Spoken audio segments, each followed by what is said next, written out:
Hello everybody, today I'm here to do a book review, and the book I will be reviewing for you today is Three Dark Crowns by Kendare. This is the first in a trilogy, I want to say. Goodreads only has 2 books listed out, so I don't know if it's going to be a trilogy. I kind of feel like it's going to be a trilogy because I feel like YA there's a lot of trilogies. It could be a series, it could be a duology.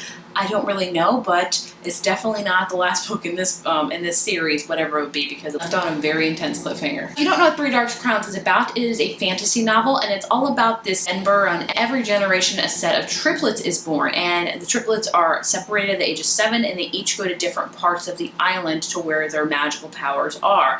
And when they reunite again when they're 16, and it's pretty much a battle to the death. Whoever's the last girl standing inherits the rights to the throne, pretty much becomes queen. So if it sounds brutal, it is. You know, you've pretty much been trained your whole life to kill your sisters, which is pretty freaking scary, isn't it? Like I said, it does have 3 sisters, and we follow these 3 sisters as well as a number of side characters. This book is told in third-person narrative. 3 sisters we have is Catherine, who is a poisoner, who is pretty much, her power is to be able to ingest any poison at all and be able to withstand it, have no harm come to her from it.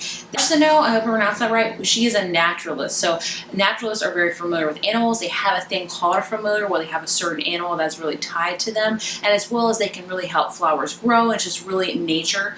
Then we have Mirabella, who is a elemental. So she can pretty much control like wind and fire and water and all that kind of stuff. The catch is, with these amazing powers, that 2 of the sisters do not have this power. Only one of them shares this power. So pretty much the 2 are faking it until they make it. So we have these 2 sisters that are faking it until they make it. Then we have this one sister that really does have the power. The synopsis on Goodreads pretty much lets you know which 2 sisters do not have this power. So just letting you know, if I talk about that, that is not spoiling it for you. It is on Goodreads. So this book, like I said, is told in third-person narrative, and so you get each a glimpse of each sister because they are separated on different parts of the island. So this is pretty much the whole island right here, and we also have another thing called the mainland where they really don't have magic. So this is the island, and we follow each one of these sisters in their different places where they are at. I love that they have a map in here to really show you exactly where these places are. So when I went into this book, I was expecting to really like one sister and not like the other 2, because I don't know, that's how you get a feel with sometimes with characters. You're like, I already know I'm gonna like one person, I'm gonna hate the other ones. That is not the case with this book.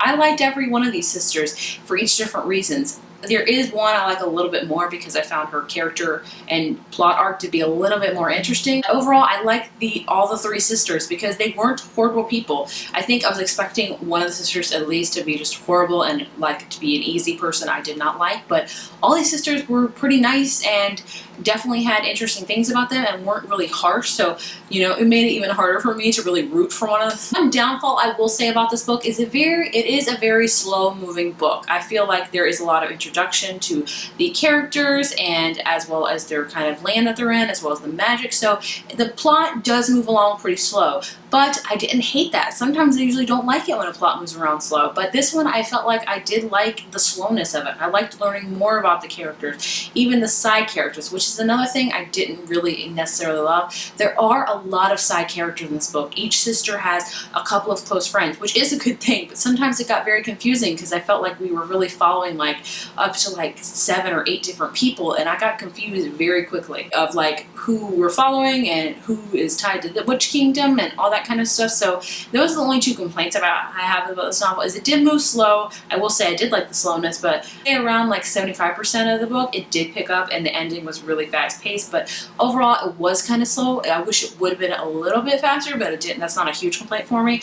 And the side characters, I didn't love that there were so many of them and that we followed their story arcs, because there's a lot of story arcs going on here. Let's talk about each of the sisters. So we have Catherine. Catherine is my favorite sister. I will say that. I'm not saying I'm rooting for her to like win and kill her other sisters. I just find her character arc and her plot arc more interesting than the other 2 sisters. Catherine is supposed to be a poisoner. She's supposed to be able to ingest any poison and not have any harm come from it. Only she doesn't have the power. So pretty much she's been trained her whole life. She's been given poisons and she's been trying to train her body into making her not to react to them, and she's been, it's brutal. It's really brutal. One of my favorite scenes is there's a couple of times in this book where she's had to sit down in front of this feast, and it's like candied scorpions and poisonous wine and like this rice or couscous or something, and it's all stuffed with poison, and she is pretty much, it's like so gluttonous, and she has to eat all of them, and she has to be like, this is ravenous. It's just,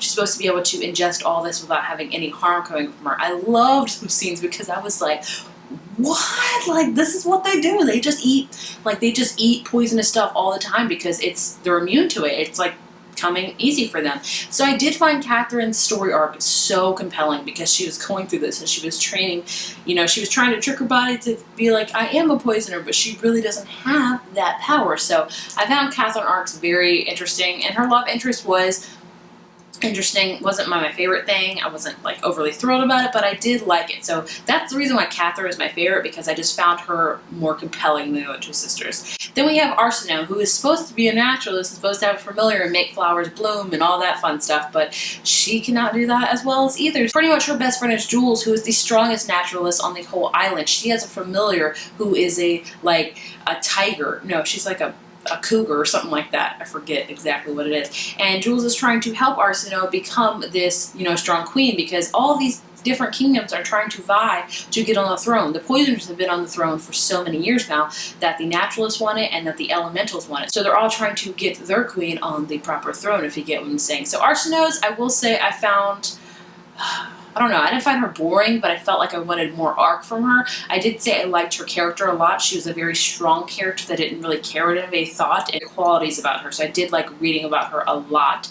And then we have Mirabella, who is the only queen that does have power. She is an elemental. She can control the wind. She can control the fire. She was very interesting to read about because everyone perceives Mirabella as this very harsh, crazy girl. But when you read about her, she's a very kind, kindred spirit, and very interesting to read about her and how the people that are training her are very much harsher and things like that. And we do have a huge love triangle in this book, which I was not expecting that love triangle at all. Like, if you threw a rock at me with that love triangle, I still would have missed it. I don't know if I like that love triangle. I find it just very odd. Very, very odd. So the ending was amazing in this book. It definitely left on a huge cliffhanger. It left me wanting more. The ending was just like, what?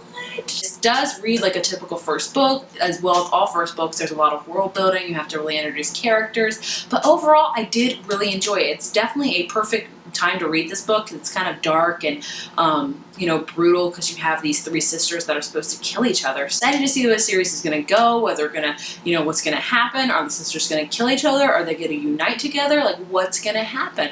Overall, I gave this book a 4 out of 5. Like I said, I did really enjoy it. I'm excited to see where the series is going to go. If you have read this book, please let me know your thoughts and feelings down below. Do you have the same feelings as me? Do you not? Are you rooting for one sister or for all of them? Let me know. If you like this video, be sure to give it a thumbs up and hit subscribe, and I will see you in my next one. Bye.